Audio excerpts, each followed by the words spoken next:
Sir, আপনি আপনার ক্লাসটা স্টার্ট করে দেন। আমাদের লাইভ চলে আসছে।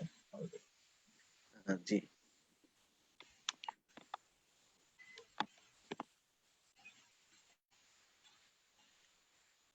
বিসমিল্লাহির রহমানির রাহিম। প্রিয় ছাত্রছাত্রীবৃন্দ, সরকারি বেসরকারি সকল মেডিকেল কলেজের যারা কানেক্টেড আছো সবাইকে আমার ক্লাসে স্বাগতম। তো আজকের ক্লাসে আমরা ডেমোগ্রাফি এই চ্যাপ্টারটা পড়ব। তো প্রথমেই আমরা দেখে নেই যে ডেমোগ্রাফি এই টপিকসটার কি কি আমাদের সিলেবাসে আছে বা আমাদের আজকের ক্লাসের অবজেক্টিভ কি। আজকে আমরা শিখব ক্লাস শেষে যে to define demography, describe demographic processes and demographic cycle, to conceptualize world population trend and population explosion, to define and interpret S-sex pyramid, to define and calculate doubling time, to define fertility and fertility related statistics, to describe the factors affecting fertility, to define and classify census. Firstly, demography. আমরা জানি demos means population and graphy means measurement or picture. আরো সুন্দর করে যদি define করি, demography is the scientific study of human population. অর্থাৎ human পপুলেশনকে যদি আমরা সায়েন্টিফিক্যালি স্টাডি করি সেটাই হচ্ছে demography. Demography focuses on or concentrates on three things. এই ডেমোগ্রাফি তিনটা বিষয়ের উপর মূলত কনসেন্ট্রেট করে। একটা হচ্ছে changes in population size. Population সাইজের চেঞ্জ হতে পারে, এটার ইনক্রিজ হতে পারে বা ডিক্লাইন হতে পারে। Composition of population by age, sex and ethnic group, এটা নিয়ে স্টাডি করে বা এটার উপর ফোকাস করে demography.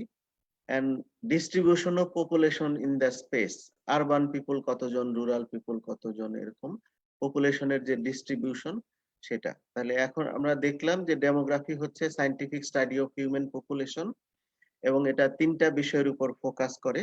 These are changes in population size, composition of population by age, sex, ethnic group, etc., and distribution of population in the space. Demography deals with 5 demographic processes.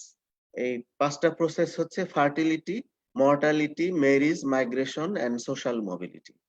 তো খেয়াল করে দেখো এখানে মরবিডিটি কিন্তু নেই, কারণ মরবিডিটি জনসংখ্যার চেঞ্জ করে না।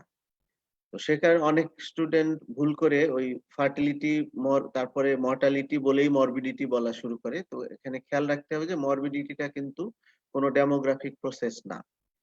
তো প্রসেসের মধ্যে প্রথমেই যেটা ফার্টিলিটি, তো আমরা জানি যে ফার্টিলিটি মানে হচ্ছে child bearing performance of an individual, couple or a nation.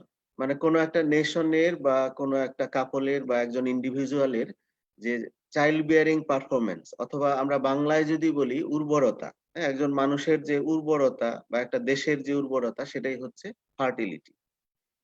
R mortality তো ডেথ রিলেটেড, ডেথের কারণে মানুষের সংখ্যার ইনক্রিজ ডিক্রিজ হয়।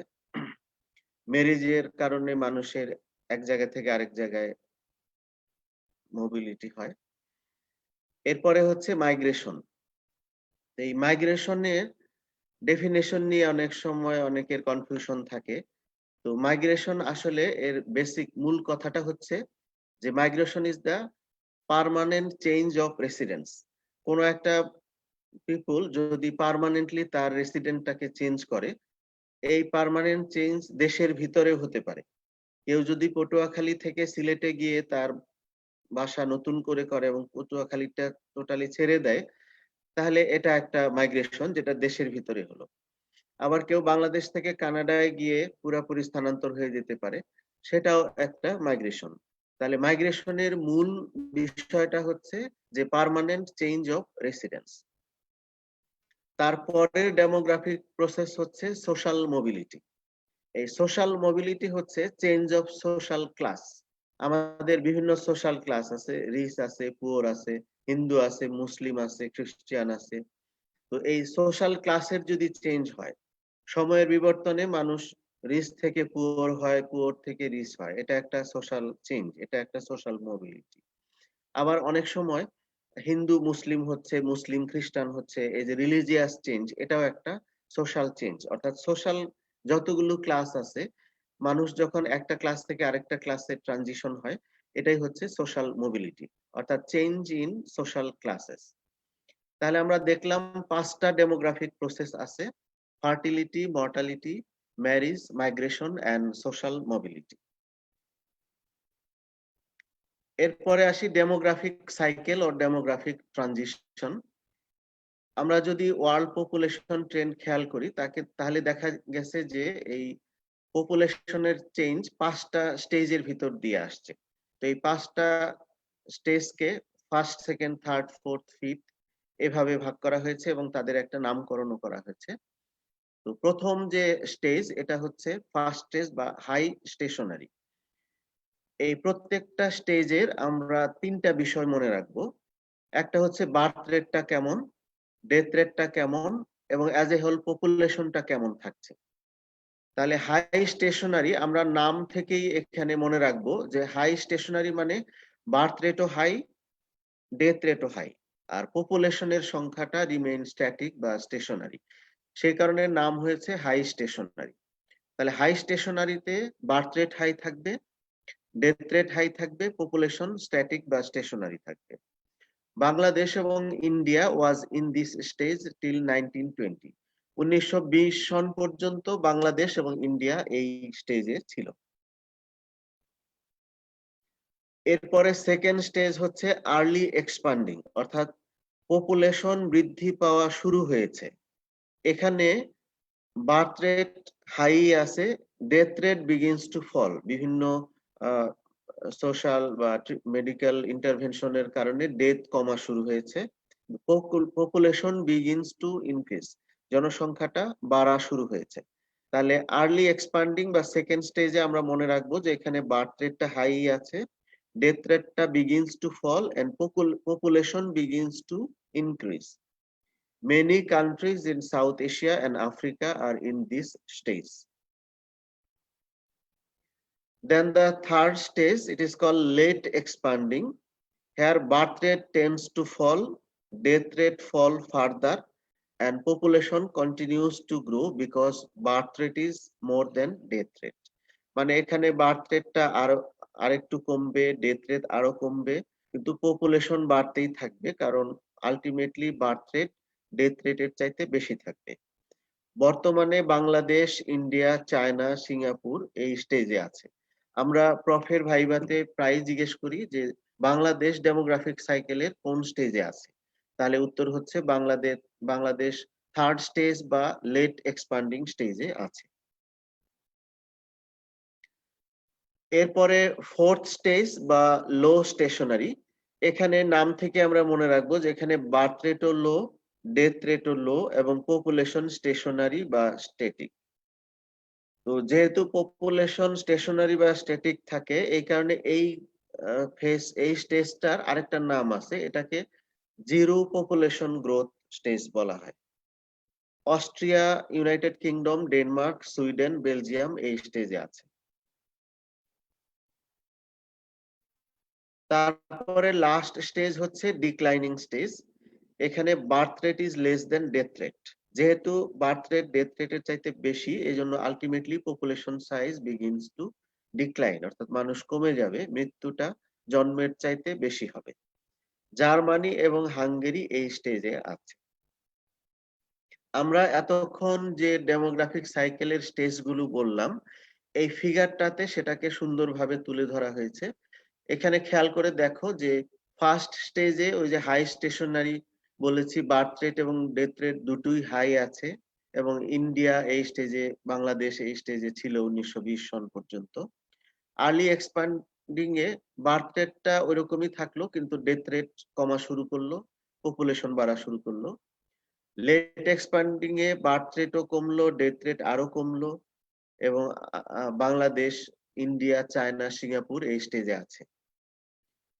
আর ফোর্থ স্টেজ যেটা লো স্টেশনারি, এখানে বার্থ রেট ডেথ রেট দুটোই কমেছে, পপুলেশন স্ট্যাটিক আছে। আমরা জানি United kingdom, Denmark, Sweden, Belgium এই স্টেজে আছে। আর ফিফথ স্টেজ যেটা, এখানে বার্থ রেটটা বেশি কমে গিয়েছে ডেথ রেটের চাইতে, এবং আলটিমেটলি পপুলেশনের সংখ্যা কমে যাচ্ছে। জার্মানি এবং হাঙ্গেরি এই স্টেজে আছে।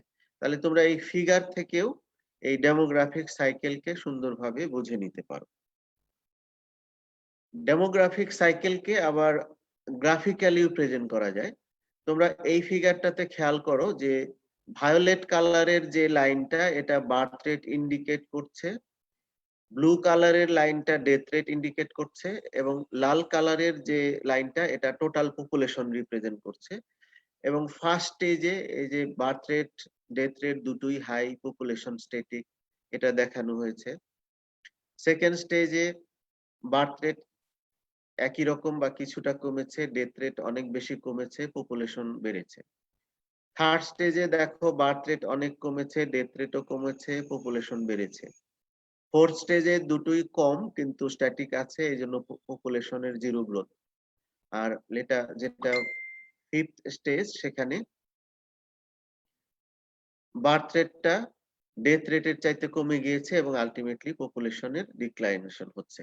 তো তোমরা যারা ভালো করতে চাও, এই গ্রাফটা যদি পরীক্ষায় আসে তাহলে এই গ্রাফটাও এঁকে দিবে। এখানে 3টা লাইন দিয়ে আমরা বার্থ রেট, ডেথ রেট এবং পপুলেশনের কোন স্টেজে কোন সিচুয়েশন হয় সেটাকে রিপ্রেজেন্ট করেছি।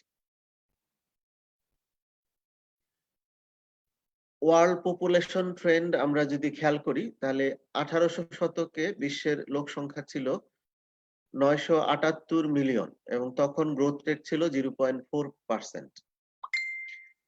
তারপরে 2000 সনের দিকে দেখা গেল পপুলেশন বেড়ে 6054 মিলিয়ন হয়েছে এবং ওই সময়ে গ্রোথ রেট সর্বোচ্চ ছিল 1.4%। এটা হচ্ছে average annual growth rate of population whole world.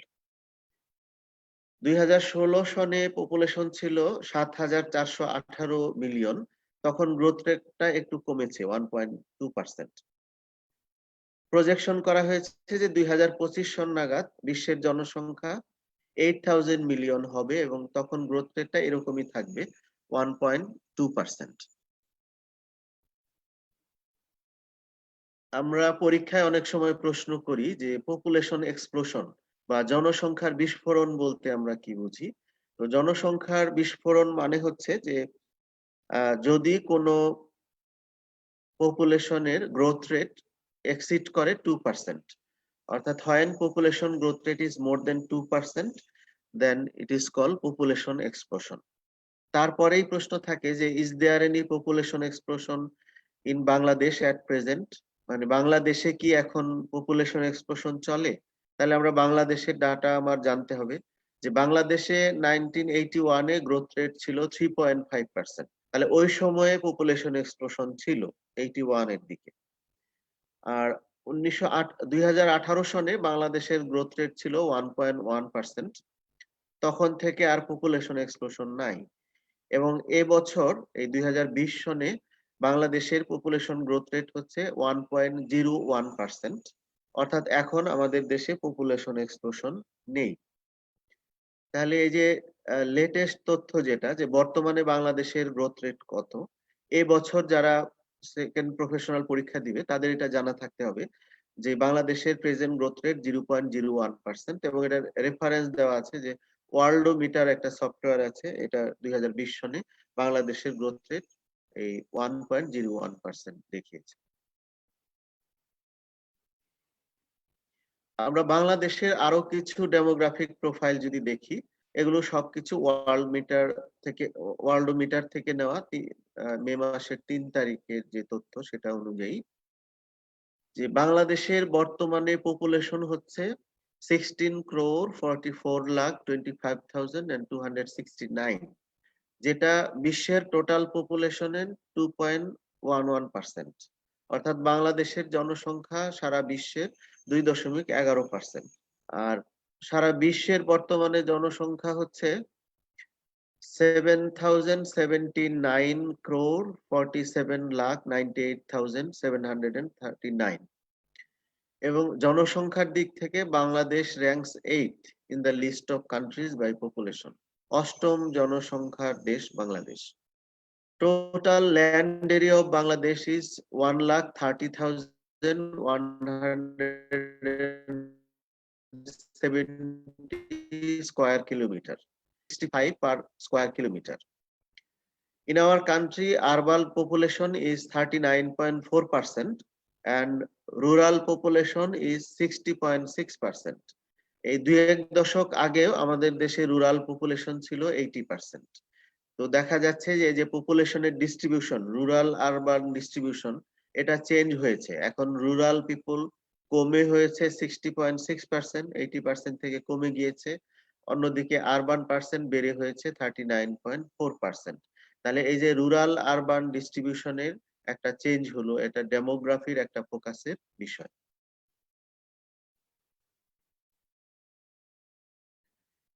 এরপরে আরেকটা ইম্পর্টেন্ট জিনিসে আমরা আসি যে পপুলেশন পিরামিড, এটা রিটেন পরীক্ষায় থাকে, ভাইভায় জিজ্ঞেস করা হয়, তারপরে অস্পিতেও অনেক সময় থাকে।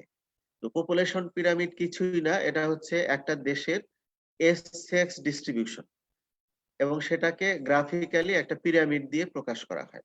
তো আমরা যদি ডিফাইন করি যে population pyramid কি, it is the graphical presentation of sex composition of population represented by a pyramid. এই পপুলেশন পিরামিডের 3টা পার্ট থাকে।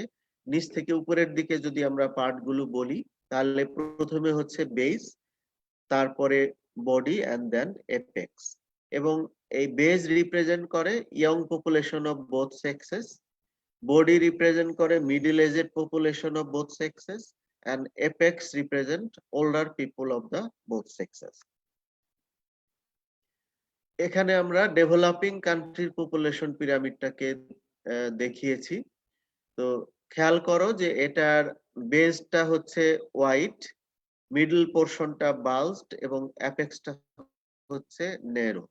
So this is the population pyramid of developing country like India and Bangladesh. A higher proportion of population is in the younger age group. এখানে যেহেতু বেসটা white, মানে বোঝাচ্ছে যে ইয়াঙ্গার এজ গ্রুপের পপুলেশনটা বেশি। It indicates a high population growth in future. এই young age যখন মিডল এজে যাবে তখন পপুলেশন গ্রোথ বেড়ে যাবে এবং elderly people will impose A burden. যে বাল্জ মিডল পোরশন আছে এরা বৃদ্ধ হবে, এক সময় এই এপেক্সটা ওয়াইড হয়ে যাবে, এল্ডারলি পিপল বার্ডেন ক্রিয়েট করবে। Found in developing countries like Bangladesh and India. And this is the population pyramid of developed country like Switzerland or other European country. এখানে বেসটা ন্যারো, বডি বাল্জড এবং এপেক্স আবার ন্যারো। এখানে indicate করছে যে younger age population is less than middle age population. এখানে elderly population ফিউচারে burden impose করবে। এই ধরনের কার্ভ ডেভেলপ কান্ট্রিতে পাওয়া যায়। তাহলে তোমরা ডেভেলপ এবং ডেভেলপিং কান্ট্রির এই যে পপুলেশন পিরামিড দুইটা আঁকা শিখবে এবং এর কি পার্থক্য সেটা তোমরা শিখে নিবে। এরপরে ছোট্ট একটা জিনিস যে ডাবলিং টাইম, অর্থাৎ একটা দেশের জনসংখ্যা দ্বিগুণ হতে কত সময় লাগে। It is the time taken by a population to be double by itself. Doubling time ক্যালকুলেশনের একটা সূত্র আছে, সেই সূত্রটা হচ্ছে 70, এটা constant, 70 divided by growth rate of population in years. If the growth rate of population is 2%, then the population double itself by 35 years. তাহলে বাংলাদেশের পপুলেশন কখন ডাবল হবে এই গ্রোথ রেট যদি বজায় থাকে? আমরা জানি যে আমাদের দেশের এখন গ্রোথ রেট হচ্ছে 1.01%। তো 70 কে যদি 1.01 দিয়ে ভাগ করি তাহলে এটা অ্যারাউন্ড 69 ইয়ার্স লাগবে আমাদের পপুলেশন দ্বিগুণ হতে।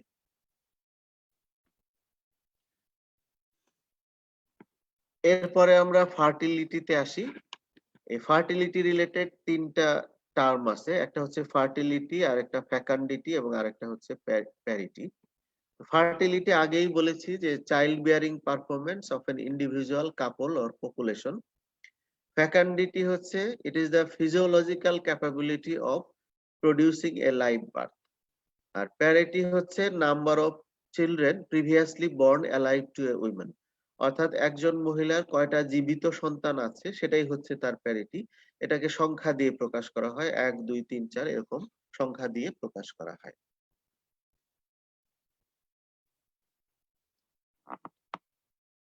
এই ফার্টিলিটিকে কতগুলো সোশিও ইকোনমিক বা ডেমোগ্রাফিক ফ্যাক্টরস ইনফ্লুয়েন্স করে। রিটেন পরীক্ষায় বা ভাইভায় আমরা প্রায় জিজ্ঞেস করি যে what are the factors influencing population growth and fertility. তো প্রথমেই এজ অ্যাট ম্যারিজ, অর্থাৎ বিয়ের সময় বয়স কত ছিল, এটা কিন্তু এজ অফ ম্যারিজ না। হ্যাঁ, এজ অফ ম্যারিজ সেটা ভিন্ন বিষয়। এখানে বলতে হবে এজ অ্যাট ম্যারিজ, অর্থাৎ একজনের বিয়ের সময় তার বয়স কত ছিল। তো যদি এজ অ্যাট ম্যারিজ যদি কম হয় তাহলে ফার্টিলিটি বেশি হবে, এজ অ্যাট ম্যারিজ যদি বেশি হয় তাহলে ফার্টিলিটি কম হবে। ডিউরেশন অফ ম্যারিড লাইফ, যদি ম্যারিড লাইফের ডিউরেশন বেশি হয় তাহলে ফার্টিলিটি বেশি হবে, অন্যথায় ফার্টিলিটি কম হবে। স্পেসিং অফ চিলড্রেন, কারো যদি এক সন্তান থেকে আরেক সন্তানের যে স্পেসিং, দুই সন্তানের মধ্যবর্তী বা একাধিক সন্তানের মধ্যবর্তী স্পেসিং বেশি হলে ফার্টিলিটি কমবে, স্পেসিং কমলে ফার্টিলিটি বাড়বে। এরপরে এডুকেশন, এডুকেশন হচ্ছে সবকিছুর নিয়ামক। যদি এডুকেশন ভালো হয় তাহলে ফার্টিলিটি কমবে, তারা তাদের বুদ্ধি তাদের প্রজ্ঞা থেকে নিজেরাই বাচ্চা কম নিবে, তাহলে ফার্টিলিটি কমবে। এডুকেশন যদি ভালো হয় মানুষের তাহলে ফার্টিলিটি কমবে। এরপরে ইকোনমিক স্ট্যাটাস, দেখা গেছে ইকোনমিক স্ট্যাটাস ভালো হলে ফার্টিলিটি কম থাকে। কাস্ট এন্ড রিলিজনের একটা ইনফ্লুয়েন্স আছে ফার্টিলিটির উপরে, যে অনেক কাস্ট এবং রিলিজন ফ্যামিলি প্ল্যানিং কে অনেক ক্ষেত্রে ইনহিবিট করে, সেক্ষেত্রে ফার্টিলিটি বাড়বে। নিউট্রিশনাল স্ট্যাটাস যদি ভালো হয় তাহলে ফার্টিলিটি ভালো হয়। ফ্যামিলি প্ল্যানিং কার্যক্রম যদি ইফেক্টিভ হয় তাহলে ফার্টিলিটি কম হয়।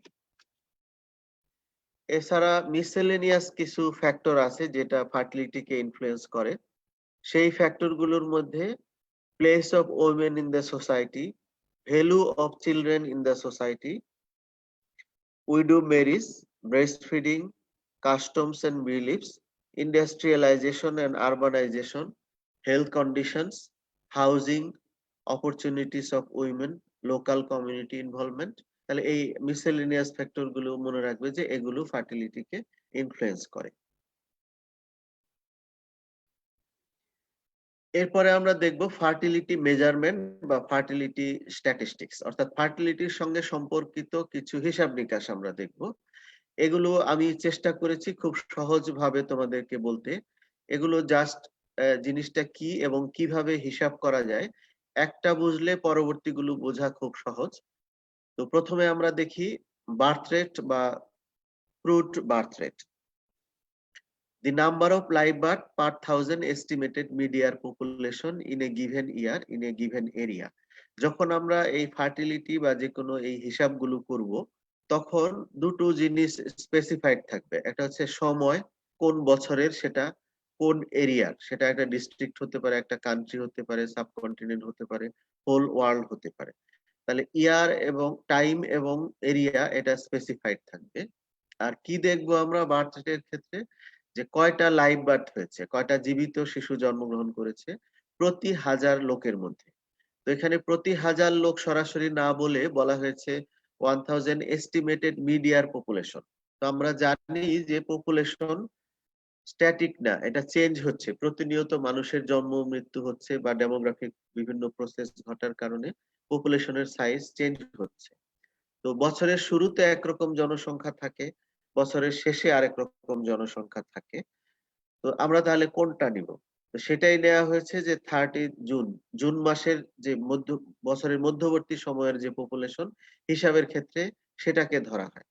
তো সে কারণে বার্থ রেট ক্যালকুলেট করার ক্ষেত্রে দেখো যে নিউমারেটর আছে number of live বার্থস during the ইয়ার, অর্থাৎ ওই বছরে কয়টা জীবিত শিশু জন্মগ্রহণ করেছে, আর ডিনোমিনেটর হিসাবে আছে এস্টিমেটেড মিড-ইয়ার পপুলেশন।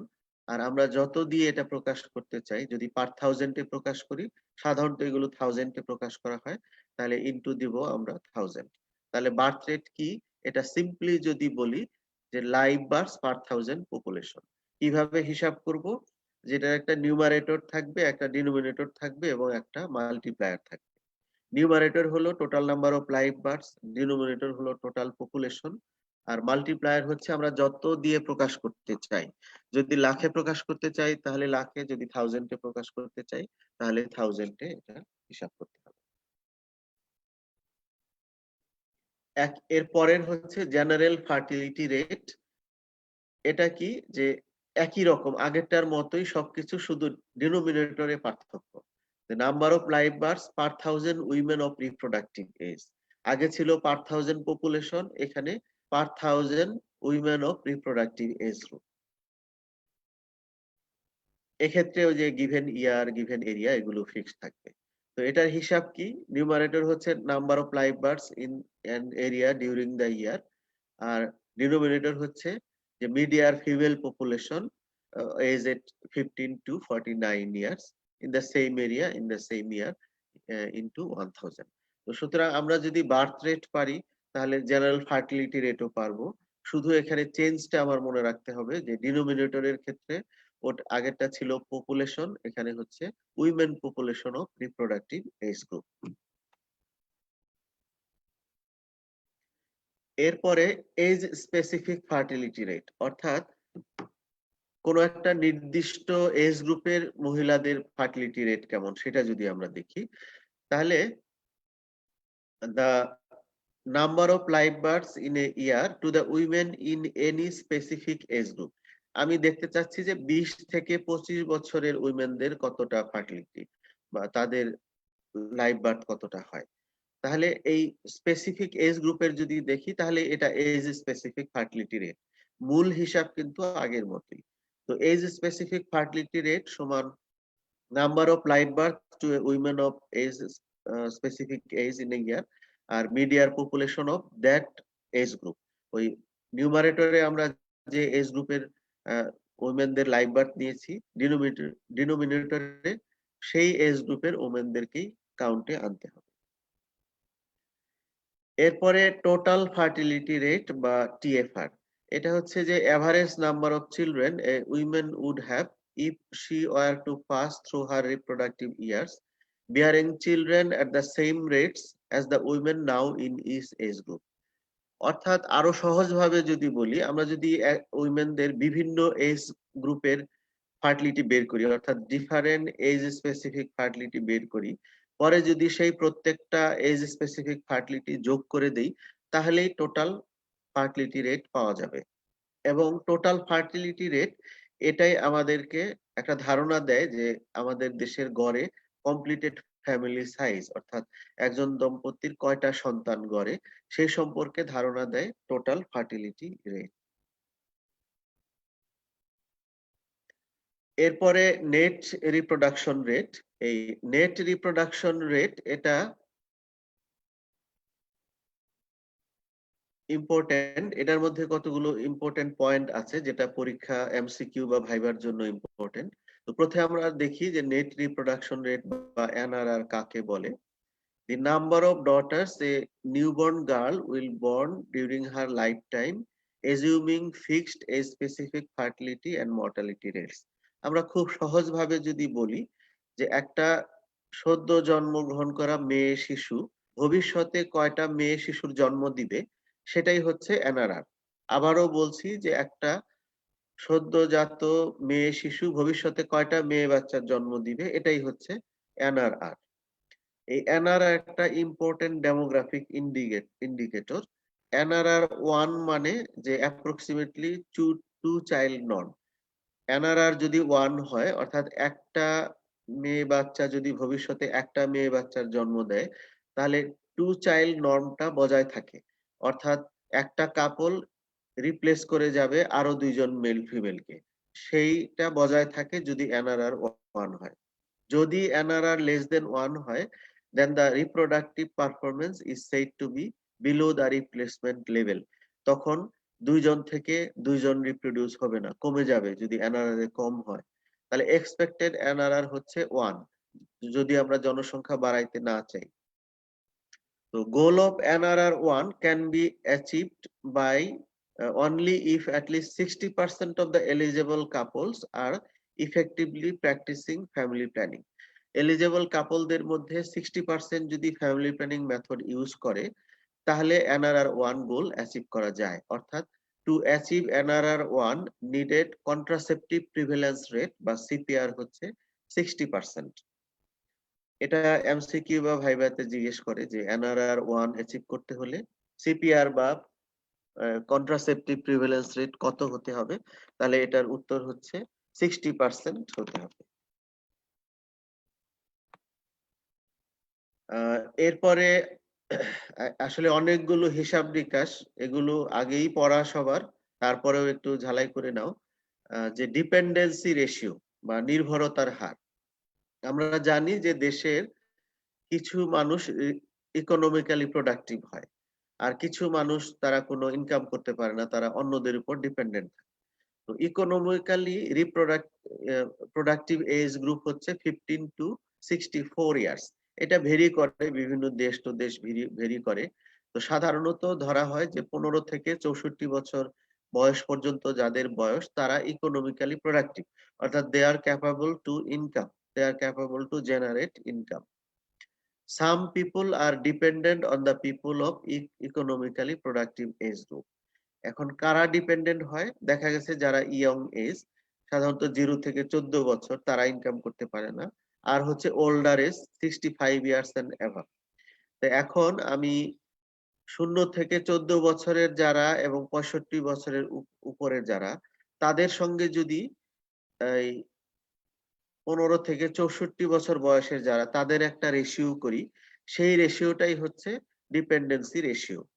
তাহলে the ratio of combined age group of 0 to 14 years plus 65 years and above to the age group of 15 to 64 years is referred to as total dependency ratio.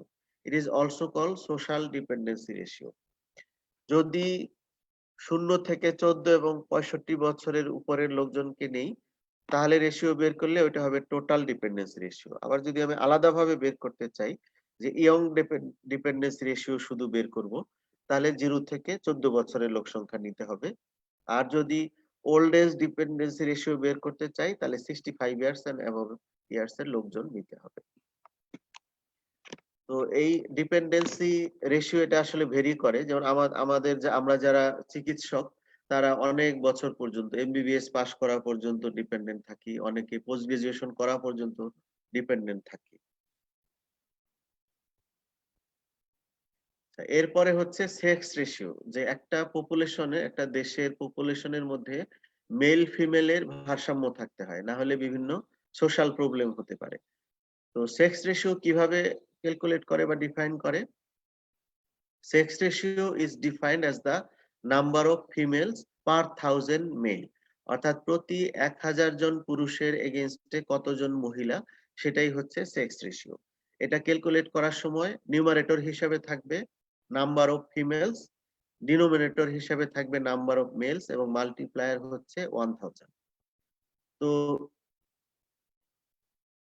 আমরা কয়েকটা দেশের সেক্স রেশিও দেখবো, যেমন Latvia, এখানের sex ratio হচ্ছে 1176 female পার 1000 mail, অর্থাৎ এখানে ফিমেলের সংখ্যা বেশি। বাংলাদেশে সেক্স রেশিও হচ্ছে 976 ফিমেল পার 1000 মেল, অর্থাৎ এখানে ফিমেলের ঘাটতি আছে কিছুটা। ইন্ডিয়াতে আরো একটু বেশি ঘাটতি আছে, 924 ফিমেল পার 1000। আমরা যদি কাতারের অবস্থা দেখি, তাহলে ওখানে খুবই সংকট। ওখানে দেখা যাচ্ছে যে ফিমেল হচ্ছে 348 পার 1000 মেল, যেটা অনেক কম।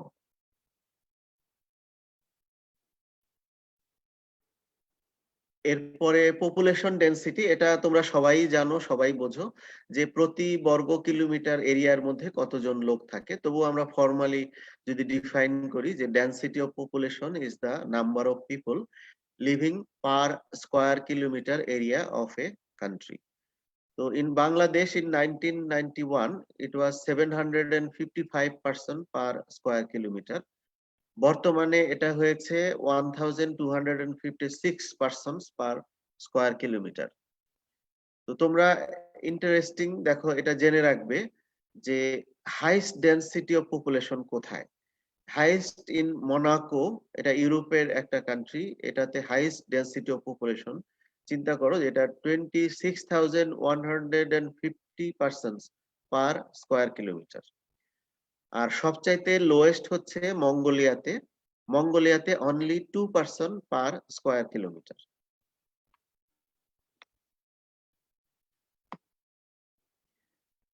এরপরে আসি ফ্যামিলি সাইজ।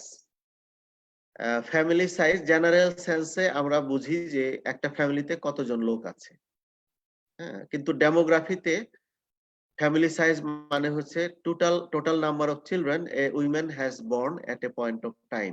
অর্থাৎ একটা মহিলা কয়টা বাচ্চার জন্ম দিয়েছে সেই বাচ্চার সংখ্যাটা হচ্ছে ফ্যামিলি সাইজ।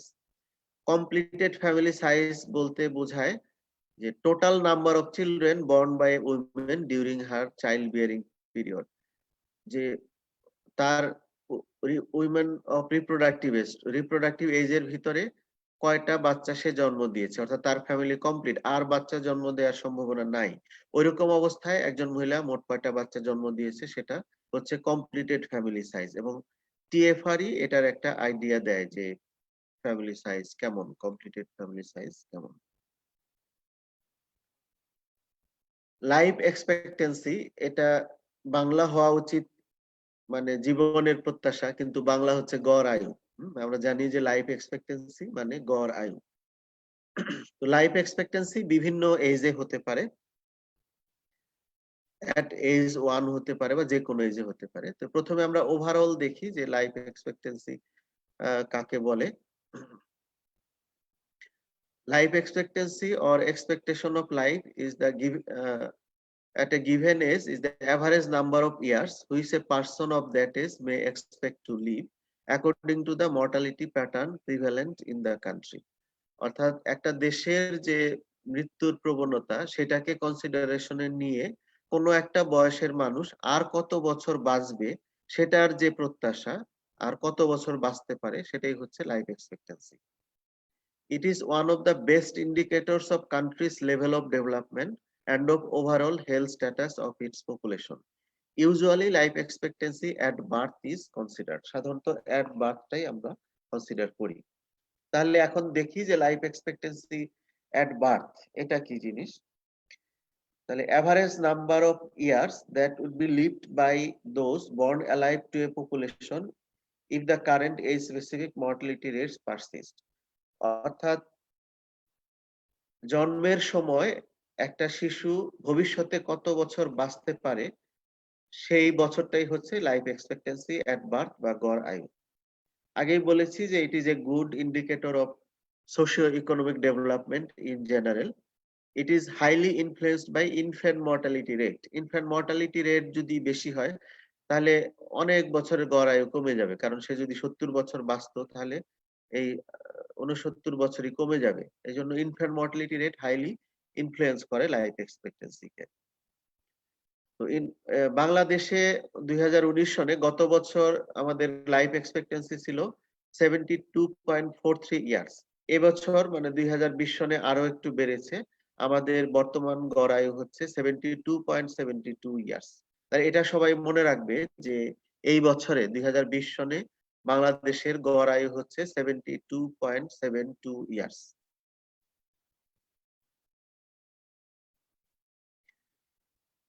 এরপরে লিটারেসি বা লিটারেসি রেট। আমরা একজন মানুষকে কখন লিটারেট বলবো? এ person is deemed as literate if he or she can read and right with understanding in any language. তাহলে এখানে তিনটা বিষয় জড়িত, যে কোনো একটা ভাষায় সে পড়তে পারবে, লিখতে পারবে এবং বুঝতে পারবে। এই তিনটা জিনিস থাকতে হবে একজন মানুষকে শিক্ষিত বলতে গেলে। A person who can merely read but can not right is not considered literate. তাহলে লিটারেট হতে গেলে কোনো একটা ল্যাঙ্গুয়েজে তাকে পড়তে জানতে হবে, লিখতে জানতে হবে এবং বুঝতে হবে। তো এখন আমরা আসি আমাদের যে হিসাব লিটারেসি রেট বা শিক্ষার হার বা ক্রুড লিটারেসি রেট। এটা খুব ওই আগের মতোই সহজ। The number of literate person per thousand population in a given year, অর্থাৎ প্রতি 1000 জন লোকের মধ্যে কতজন শিক্ষিত লোক আছে। তো ক্যালকুলেট করার জন্য নিউমারেটর হচ্ছে নাম্বার অফ লিটারেট পারসন। আর লিটারেট পারসন কাকে বলে আমরা আগেই শিখে আসলাম। আর ডিনোমিনেটর হবে টোটাল পপুলেশন ইনটু 1000। তাহলে এইভাবে আমরা লিটারেসি রেট ক্যালকুলেট করতে পারি। এরপরে আজকের ক্লাসের যে লাস্ট টপিকস হচ্ছে সেন্সাস, বা এর বাংলা হচ্ছে আদমশুমারি।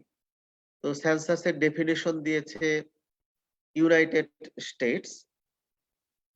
সেই ডেফিনেশনটা হচ্ছে the total process of collecting, compiling and publishing demographic, economic and social data pertaining at a specified time or times to all persons in a country or delineated territory. পপুলেশনের যদি আমরা demographic বা economic বা social data collection করি, সেটা compiling করি এবং analysis করে publish করি, সেই প্রসেসটাই হচ্ছে সেন্সাস। তো সেন্সাসের লিগ্যাল বেসিস আছে। সেন্সাসের লিগ্যাল বেসিস হচ্ছে দি সেন্সাস অ্যাক্ট অফ 1948। এই আইনের আওতায় সেন্সাস সম্পর্কে কারো কাছে তথ্য চাইলে সে তথ্য দিতে বাধ্য থাকবে। সেন্সাস মূলত কি কাজে লাগে? What are the function or uses of census? To provide demographic, economic and social data. Without census, it is not possible to obtain quantified health, demographic and socio-economic indicators. Census provide a frame of reference and baseline data for planning, action and research in the field of medicine, human ecology, social sciences and in the entire governmental system. তাহলে এগুলো হচ্ছে সেন্সাসের use. আমরা সেন্সাসকে যদি classify করি তাহলে দেখা যাচ্ছে যে দুই টাইপসের সেন্সাস আছে। একটা হচ্ছে ডি ফ্যাক্টো আর একটা হচ্ছে ডি জুরি। তো ডি ফ্যাক্টো এটা হচ্ছে যে a person is counted at a place where he or she happens to be on the day of census. অর্থাৎ যেদিন সেন্সাস পরিচালিত হবে তাকে যেখানে পাওয়া যায়, যদি রেল স্টেশনে পাওয়া যায় রেল স্টেশনে কাউন্ট করা হবে, মার্কেটে পাওয়া গেলে মার্কেটে কাউন্ট করা হবে, রাস্তায় পাওয়া গেলে রাস্তায় কাউন্ট করা হবে। এই পদ্ধতিটা হচ্ছে ডি ফ্যাক্টো। আরেকটা হচ্ছে ডি জুরি, যে a person is counted at his or her usual place of residence. অর্থাৎ এখানে সেন্সাসের তথ্য নেওয়া হবে প্রত্যেকের বাড়ি থেকে। সে যদি বাড়িতে ওই সময় উপস্থিত নাও থাকে, বাড়িতে যারা উপস্থিত আছে তারা সবার সম্পর্কে তথ্য দিবে। এইভাবে যার যার ইউজুয়াল প্লেস অফ রেসিডেন্স থেকে যদি সেন্সাস রিলেটেড ডাটা কালেকশন করা হয়, সেই পদ্ধতিটাকে আমরা বলি ডি জুরি। তো আমাদের বাংলাদেশে এখন ডি জুরি পদ্ধতিতে সেন্সাস করা হয়। ফার্স্ট সেন্সাস কখন হয়েছিল এটা আমরা মনে রাখার চেষ্টা করব কুইজের মতো, যে first completed census was made in 1749 in Sweden. তাহলে সুইডেনে 1749 সনে সর্বপ্রথম সম্পূর্ণ সেন্সাস হয়েছিল। First census in east Pakistan was conducted in 1951। 1951 সনে হয়েছিল প্রথম এই ইস্ট পাকিস্তানের census. In Bangladesh, first census was made in 1974. 74 এ প্রথম সেন্সাস হয়েছিল, তারপরে 81 সনে হয়েছে এবং 81 সনের পর থেকে প্রতি 10 বছর পর পর সেন্সাস হয়ে যাচ্ছে। অর্থাৎ আমাদের দেশে এখন থেকে প্রতি 10 বছর পর পর সেন্সাস হবে। সেই হিসাবে আমাদের নেক্সট সেন্সাস হচ্ছে ইন 2021। আমরা এরপরে দেখব যে সেন্সাস থেকে আমরা কি কি ডাটা কালেকশন করি, সেন্সাস থেকে কি কি তথ্য সরবরাহ করা হয়। সেন্সাস থেকে কিছু জেনারেল ইনফরমেশন কালেক্ট করা হয়, যে একটা দেশের এরিয়া, টোটাল এরিয়া কত, ফরেস্ট এরিয়া কত, রিভার এরিয়া কত, হাওর এরিয়া কত এবং ডেনসিটি অফ পপুলেশন কত। পপুলেশন প্রোফাইল জানা হয়, অর্থাৎ টোটাল পপুলেশন কত, মেল পপুলেশন কত, ফিমেল পপুলেশন কত এবং মেল ফিমেল রেশিও কত, এটা সেন্সাস থেকে বের করা হয়। তারপরে পার্সেন্টেজ অফ ডিস্ট্রিবিউশন, অর্থাৎ ওই যে এজ সেক্স পিরামিড, যেটা এজ এবং সেক্স ডিস্ট্রিবিউশন অফ পপুলেশন, সেটা কনস্ট্রাক্ট করা হয়। আর বের করা হয় inter central population growth rate. যে একটা সেন্সাস থেকে আরেকটা সেন্সাস পর্যন্ত যে জনসংখ্যার বৃদ্ধি হয়েছে সেটাকে কনসিডারেশনে নিয়ে ওই দেশের পপুলেশন গ্রোথ রেটটাকে নির্ধারণ করা হয়। এরপরে হিসাব করা হয় crude birth rate, crude death rate, total fertility rate, general reproduction rate, net reproduction rate, maternal mortality rate, infant mortality rate, তারপরে child death rate 1 to 4 years, এটাও সেন্সাস থেকে ক্যালকুলেট করা হয়। এরপরে বের করা হয় মিন এজ অ্যাট ম্যারেজ, যে গড়ে কোন বয়সে মানুষজনের বিয়ে শাদী হয় সেটা হিসাব করা হয়। Child women ratio, life expectancy at birth বের করা হয়। Percentage of major communities, specially Muslims, Hindu, Buddhist, Christian, tribal, এদের প্রপোর্শন কত টোটাল জনসংখ্যার অনুপাতে, এটা হিসাব করে বের করা হয়। সিভিলিয়ান লেবার ফোর্সের একটা হিসাব করা হয়। And employed children aged 5 to 14 years, 5 থেকে 14 বছরের কতজন শিশু কাজ করে একটা দেশে, সেই হিসাবটা বের করা হয়। তো এই ছিল আমার আজকে পর্যন্ত ক্লাস। এরপরে যদি সুযোগ থাকে তাহলে এন্টোমোলজির উপরে আমি ক্লাস নিব এরপরে, যদি সুযোগ থাকে। আর আশা করি আমি ডেমোগ্রাফি টোটাল জিনিসটা মোটামুটি কভার করার চেষ্টা করেছি। তোমরা যারা কানেক্টেড আছো নিজেরা সবাই আরেকটু পড়াশোনা করে পরীক্ষার জন্য প্রিপেয়ার হতে থাকো। আমরা আশা করি যে করোনার যে পরিস্থিতি সেটা খুব শীঘ্রই হয়তো আমরা ওভারকাম করতে পারবো, সেটা থেকে আমরা নিজেদেরকে উদ্ধার করতে পারবো বা আমরা মুক্ত হব। তারপরে সবাই আমরা স্বাভাবিকভাবে ক্যাম্পাসে ফিরে আসবো, এই প্রত্যাশা থাকলো। তো সবাইকে, যারা কানেক্টেড ছিলে, প্রিয় ছাত্রছাত্রীবৃন্দ, সবাইকে আবারও আন্তরিক ধন্যবাদ ও শুভেচ্ছা জানিয়ে আমার ক্লাস এখানেই শেষ করছি। আল্লাহ হাফেজ।